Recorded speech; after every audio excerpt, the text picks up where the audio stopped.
Viridiana, je suis ravie de vous retrouver cette semaine sur cette chaîne où l'on parle couture pour vous parler couture. Je suis Viridiana et vous pouvez me retrouver sur les réseaux sociaux, notamment Instagram, avec le pseudo Viri of Life.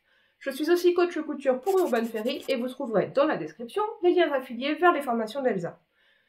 Il y a aussi un code promotionnel pour avoir 20% de remise et le code c'est Viridiana20. Avant de rentrer dans le vif du sujet, bien sûr, je fais un gros bisou à ma grand-mère. Bisous mamie!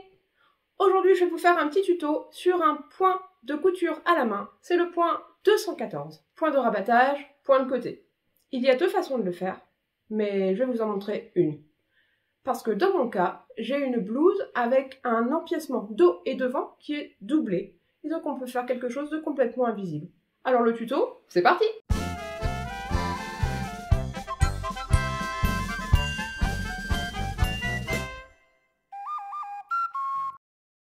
Je vous montre de près comment je couds donc le point 215 qui est le point de rabattage pour le col. Alors moi, quand j'ai passé mon CAP, j'ai appris le 209 et le 219. J'avais jamais fait le... Ah, c'est un 214, pardon. 214, point de rabattage. Donc il y a deux façons de le faire. Un avec le fil visible et un avec le fil invisible dans le cas où justement on a un empiècement qui peut cacher les fils. Donc vous voyez, j'ai déjà cousu la moitié de mon col.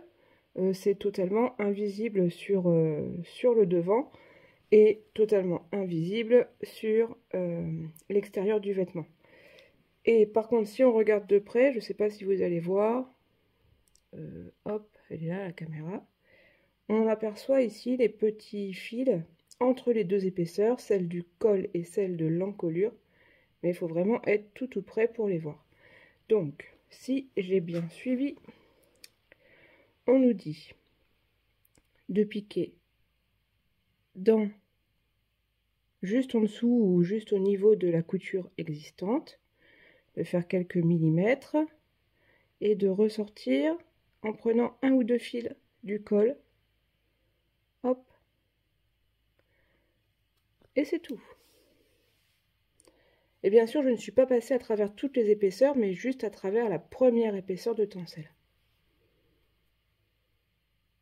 Je repars exactement au même endroit, je fais quelques millimètres et je ressors en prenant deux fils du col.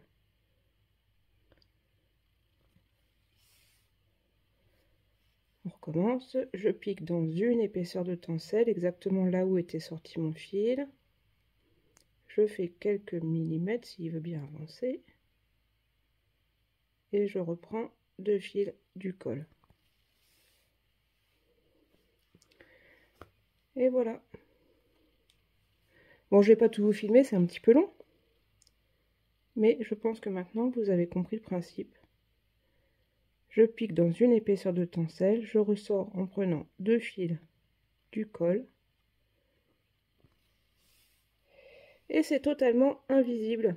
Enfin, de très près, on les aperçoit les points. Mais si vous regardez ne serait-ce que comme ça, on n'y voit rien, on est d'accord? Et là non plus, rien du tout. Hop, hop, hop, hop. Voilà. Si j'en ai l'occasion et surtout l'autorisation, je vous montrerai une vidéo complète sur la blouse que j'ai réalisée. En attendant, si cette vidéo vous a plu, mettez un petit pouce, abonnez-vous et en cliquant sur la cloche, vous aurez les notifications de mes prochaines vidéos. Moi je vous dis à la semaine prochaine, d'ici là portez-vous bien, bye!